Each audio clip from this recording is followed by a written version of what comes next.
Hello and welcome to another video on the Grimwood Watch Modern channel, and today I am starting off with my Tudor Black Bay 58, and what can I say, this watch is absolutely amazing and Tudor knocked it out of the ballpark with this piece, and in all honesty this has been one of the more popular pieces to come out of Tudor in recent years. There is still a waiting list in some areas for this exact model on the bracelet, and it's now sitting at £2,800 if you want to buy it at retail. However, I was talking to one of my mates, as I do, and he says, why would you want to spend £2,800 on a watch? And he likes his watches, but he's not fully into it like I am. And he says, I love the look of it, but I just wouldn't spend that much. Which got me thinking of, this is the watch that some people want to buy, but obviously might not want to pay the money for. But this watch here, which says a lot of specs with it, is the watch that could be in your price bracket and basically gives you the same kind of feeling / scratches the same itch. The Zelos Swordfish 40mm, this model in black sands, and what can I say, it does look different, but it does share a lot of design cues, doesn't it? The colour scheme, the way it looks, it just does. So in this video I'm going to be comparing both watches and basically saying the pros and cons, and you know, so showing that you can actually buy a watch that looks remarkably similar for a tenth of the price. So let's crack on. So as always, let's start off with the specifications between the two of them. The Zelos has a 40mm case, the Tudor a 39mm case. Lug to lug on the Zelos is 36, on the Tudor it's 48. Thickness between them both is basically 12mm, give or take a point of a mil. Lug width is 20mm. Movement wise, in the Zelos we have a NH35 Seiko movement, good old workhorse, beats at 21,600 beats per hour, 41 hours power reserve. I absolutely love them. The Tudor on the other hand has an in-house MT5402 movement, Kosh certified, 28,800 beats per hour and an amazing 70 hours power reserve. Both have 200 meters water resistance, both have sapphire crystals as well. The Zelos, however, has some AR coating, the Tudor does not, and that actually does become apparent between the two watches when you compare them both together. Both also use Super Luminova. Bezel wise, we have a 120 click unidirectional on the Swordfish, and on the BB58 it's a 60 click unidirectional. Bracelets as well, both are stainless steel bracelets, both have flip lock clasps. However, the Zelos has a lot more micro adjustment than the actual Tudor, and as we can see by the Tudor we also have 4 rivets, and that is basically the ins and outs of both watches. Weights as well, we have 155 grams on the Zelos measured to my wrist, and for the Tudor we have 120 grams measured on my wrist. So with all that out of the way, let's have a look at both pieces in more detail. So let's jump straight into comparisons. Now, between them both, size-wise, they're pretty much dead on. Don't get me wrong, there's a millimetre here and there, such as the lug-to-lug on the Tudor is 2mm bigger, the Swordfish is a mil bigger in case diameter and is also 35 grams heavier, but all in all, on the wrist, they don't wear too dissimilar from each other. If anything, I would say the Swordfish wears slightly bigger and slightly chunkier, but that's obvious when you actually look at them side by side. Looking at the looks of both the watches, you can see both of them basically take design cues from the same places. However, they do it in different ways. Tudor have just gone straight up vintage style. So we've got the lovely gilt applied indices, all the gilt coloration against the black, such as the black dial and the black aluminium bezel insert. We have obviously gilt for all the writing, the Tudor logo and all the spiel at the bottom to explain why you should pay all the money for the Tudor instead of going for somewhere else, such as the chronomat and obviously certified, yada yada yada. But it just screams vintage and it screams old school, which is why a lot of people like the actual Tudor look. However, the Swordfish has gone about it in a totally different way. Yes, you still have the kind of black, red and gilt colour scheme and full loom. However, Zelos and Elshan have kind of put a modern swing on things, so we've got a ceramic bezel insert going around the outside, a lot harder wearing. All the numerals around the outside are also engraved in, and this bezel insert is fully loomed as well. We have have obviously the 12 o'clock loom pip there, which is recessed into the bezel insert, and also a nice lined triangle there in red, just to basically go with the red and black colour scheme. The dial on the Zelos as well, I find, is a lot more simplistic, yet a lot more striking at the same time. We've got the Zelos logo in gilt at the 12, and then we have Swordfish 40mm, and then the water resistance. Then at Zelos, let the dial speak for itself. It's got a lovely kind of sand texture, as you can see there, hence black sands, and it gives a lovely kind of satin finish, and it plays with the light very, very nicely. It is also a sandwich dial, so we've got the main dial on top and then cutouts for the loom underneath, which looks absolutely amazing. We have this lovely white minute track going around the outside, just to make it a bit more legible for the second hand and also to pick out the minutes. On the Tudor we do have this, but instead of it being a contrast, it's in the same gilt as the rest of the kind of colour theme of the watch, so it's not as easy to see. Now, the other thing with the Zelos is basically the case. The case is just totally chalk and cheese. As we can see here, pick up the Tudor. It is basically classic Tudor / Rolex lines. It's a nice thin case, it's very curvy. Don't get me wrong, the sides are very blocky, but that is Black Bay through and through.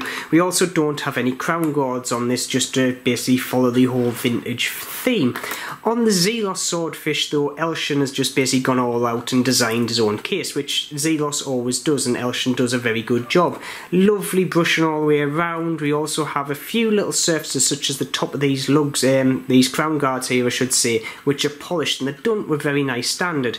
We also have the Zelos logo actually into the crown itself, the same as the Tudor there. However, the Tudor is actually embossed onto the crown, whereas this is actually engraved into the crown. But yeah, it does look very, very nice. And then if we go onto the case back as well, we have this lovely depiction of a swordfish on the back. We also have here 117 out of 250, which I will get on later on in the video. That's basically the number and how many watches were produced. But it just adds a little bit more to the whole feel. If you look on the back of the Tudor, it's just a bit more plain, but a lot of people go, well, you're paying for the quality and all that, you're not paying for like all this kind of, ooh, look at me type stuff. But if you're getting a Tudor or a Rolex, that's what you're buying it for. I don't care when, well, you buy a Rolex for that. Tudor's a bit more understated, hence why I went with the Tudor. Getting onto the bracelets. Now, the bracelets on these two watches are very much chalk and cheese. Now, I've got to say, the Tudor has one of the best bracelets I've ever owned. This bracelet is very comfy, it looks great. I actually like the 4 rivets, a lot of people don't. However, the Zelos has a very nice kind of very multi-link bracelet, as you can see there, and it fits the wrist no end. And if you take a close look, the surface finish on top and on the sides and all the little bits of polishing on the chamfers, it looks absolutely superb. Getting onto the clasp, we've got the Zelos logo there. It's not the best clasp in the world, it is milled, but the other good thing is you've got a lot of micro adjusts on this clasp as well. You can basically micro adjust the same amount as taking the link out if you wanted to, which is very nice. Moving on to the Tudor clasp, yet again, this is just maybe one of the best clasps I've got in my collection. Ceramic balls holding in the retainer and also the clasp itself. We've got, obviously, everything's milled on here, polished nicely. It's just absolutely spot on. The only downside with the Tudor is it doesn't have as many micro adjusts, which is some people actually prefer not to buy the bracelet because the wrist sits between sizes and they can't get a small enough micro adjust to kind of get to sit nicely. So I do know people who have gone for the Tudor Black Bay 58, went for a bracelet and actually changed it out for a strap because the bracelet just didn't sit nice. This bracelet, however, does fit very nice on my wrist. I'm actually very lucky to see it actually fits on spot on.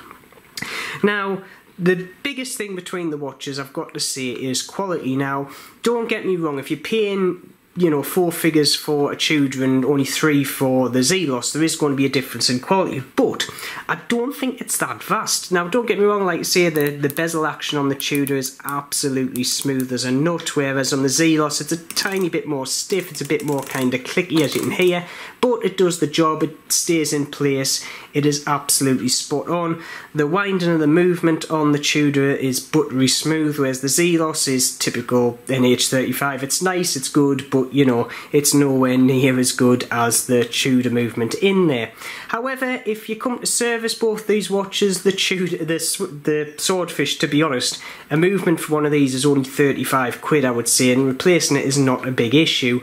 For the Tudor, you would have to go to a Tudor service centre or a Rolex service centre, and you're going to be paying a couple of £100 to get this watch serviced. So all in all, you're going to be paying a lot less for this watch even through service. So now I've got some years sitting there thinking, but Kyle, I've got a bigger wrist and I would prefer a bigger watch. Well, both of these watches do offer bigger alternatives. If I zoom out here, we can see that we've got the Swordfish 42mm titanium, and we also have a Tudor Black Bay ETA. Now, these are obsoleted, but there is a in-house Black Bay that they do now, which is 41mm, but it is thick. I think it's around about 14.5mm thick, so it is slightly chunky. However, it means if you do like the style of these two watches, both companies do actually a bigger version, and they are very nice. And like I say, Swordfish, this is a titanium version. They also do a 42mm bronze version. Tudor also do a bronze version of the Black Bay. They do a titanium Pelagos, but obviously that's a slightly different watch. But it just shows if you do like the look but want it in a bigger kind of chassis, you can get it. And then, like I say, I've got both, and do you know what? I absolutely love both of these. So, my final opinions between these two watches. Well, in all honesty, I have to say the Swordfish 40mm from Zelos, I dare say, is a very good alternative, cheap alternative to the Black Bay 58, and it also gives a slightly more modern design cue feel to the whole watch as well. So if you don't 100% like the vintage vibe of the BB58s or clones of the BB58, go and have a look at the Swordfish. It is amazing. Now, one thing I haven't touched up on is the exclusivity on both these watches. Now, a lot of people think the Tudor Black Bay 58 is exclusive because there is waiting lists in some shops for it on the bracelet. However, this watch here, the Tudor, is a mass-produced watch. Don't care what anybody else says. This, the Zelos, is actually just done in batches. This is one of 250 Swordfish Sands that were released, and there won't be another one in this format. They might do a slight redesign, slight different colour theme, but there's only going to be 250 of these 40mm Sands.